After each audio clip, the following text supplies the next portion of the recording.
मेरे वीडियो के टाइटल को देखकर ये मत समझ आइएगा कि ये जो शख्स है ये किसी आतंकवादी संगठन से जुड़ा है या कोई गुंडा मवाली है। ये मेरे और आपकी तरह ही एक आम इंसान है जो एक एनजीओ चलाता है जिसका नाम है हामी नेपाल, जो 2015 में इन्होंने शुरू किया। अभी जो 8 सितंबर में जो प्रोटेस्ट किया गया उसे भी इसी हामी नेपाल एनजीओ ने शुरू किया था यूथ अगेंस्ट करप्शन के बैनर तले, जिसमें गवर्नमेंट ने अननेसेसरीली ओपन फायरिंग का आदेश दे दिया, जिसमें 19 से 20 बच्चे मारे गए, जिसमें एक 12 साल का बच्चा भी था। इसके अलावा 300 से 400 लोग घायल हो गए भगदड़ में।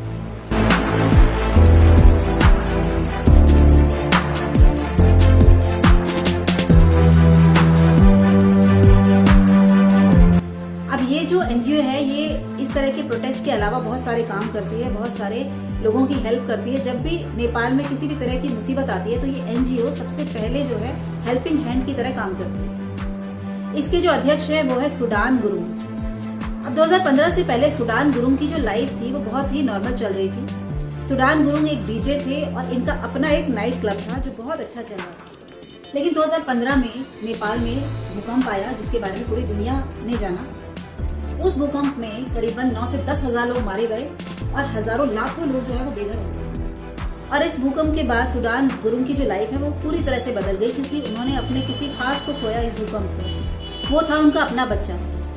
अपने बच्चे को खोने के बाद सुडान जो है वो पूरी तरह से बदल गए। उन्होंने अपनी पूरी लाइफ लोगों के लिए समर्पित कर दी। इस भूकंप के दौरान उन्होंने हामी नेपाल एनजीओ को शुरू किया, जिसमें उन्होंने यूथ को इकट्ठा किया कि वो ज्यादा से ज्यादा मात्रा में आए और लोगों की हेल्प करें।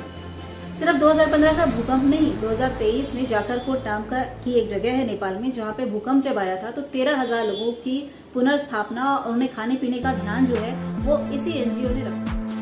कोविड-19 के दौरान भी इसी हामी नेपाल एनजीओ ने प्लाज्मा बैंक बनाए नेपाल में, ताकि जो कोविड से जूझ रहे लोग हैं उनकी हेल्प की जा सके। नेपाल में जो प्रोटेस्ट चल रहा है वो सिर्फ फेसबुक, इंस्टाग्राम या ट्विटर को बैन करने के ऊपर नहीं है, बल्कि इससे कहीं ज्यादा है।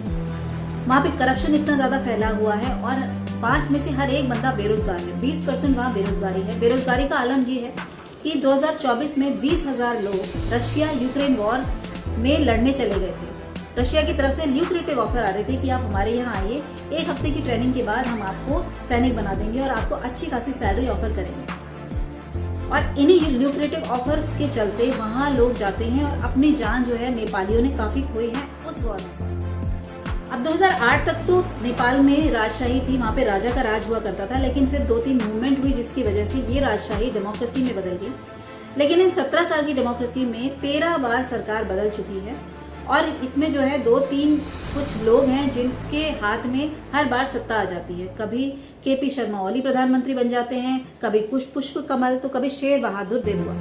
इन्हीं 2-3 लोगों के बीच में ये जो सरकार रेखती रहती है और ये लोग भ्रष्टाचार कर करके नेपाल को तबाह कर रहे हैं और अपनी जेबें भर रहे हैं। लेकिन जब इन्हीं भ्रष्ट नेताओं के बच्चे जो हैं वो रील्स डालने लगे इंस्टाग्राम और बाकी प्लेटफॉर्म पर अपनी लेविश लाइफस्टाइल की, जिसमें वो महंगे पर्स, महंगे कपड़ों और अपने जूतों को शो ऑफ कर रहे थे, इसके अलावा कहाँ वो पार्टीज कर रहे हैं, विदेशों में जाकर ऐश कर रहे हैं, उसे देखकर नेपाल का जो युवा है वो बहुत ज्यादा फ्रस्ट्रेट हो गया और #NepoKids के नाम से अपनी ही रीलें डालने लगा, जिसमें एक तरफ ये जो नेपो किड्स है, ये जो पॉलिटिशियंस के बच्चे हैं, इनकी लाइफस्टाइल दिखाई जा रही थी और दूसरी तरफ आम आदमी जो नेपाली है उसका स्ट्रगल दिखाया जा रहा था।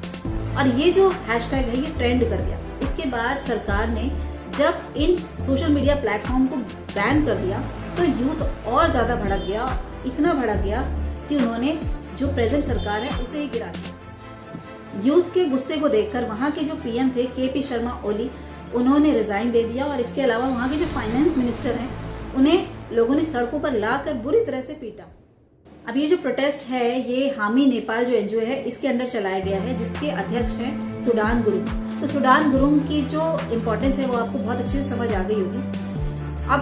अब यूथ ने और इसी जो ग्रुप है इसने मिलकर कुछ नाम सजेस्ट किए हैं आने वाले पीएम के लिए। पहला नाम है सुशीला कार्की का, जो एक्स चीफ जस्टिस है और यूथ के बीच में काफी फेमस है। दूसरा नाम है बालेंद्र शाह, जो कि काठमांडू के मेयर भी हैं और ये भी जो लोग हैं यूथ है उनके बीच में काफी फेमस है। और तीसरा नाम है रवि लामिछाने, ये एक जर्नलिस्ट है। तो ये 3 नाम हामी नेपाल ने और यूथ ने मिलकर डिसाइड किए हैं कि आगे आने वाली जो सरकार में जो पीएम है वो इन तीनों में से बननी चाहिए। तो जिस जेनजी जनरेशन को हम ये बोलते हैं कि ये बिल्कुल फालतू है, सिर्फ रील स्क्रॉल करती रहती है, लेकिन जब ये अपने पे आ जाए तो पूरी की पूरी सरकार गिरा दे। मैं यही चाहूंगी कि आगे भी जो प्रोटेस्ट चल रहा है वो पीसफुल चले, जो भी जान माल की हानि हुई है ये आगे ना हो, और जो सही डिसीजन है वो इन यूथ के लिए और पूरी कंट्री जो नेपाल है उसके लिए लिया जाए।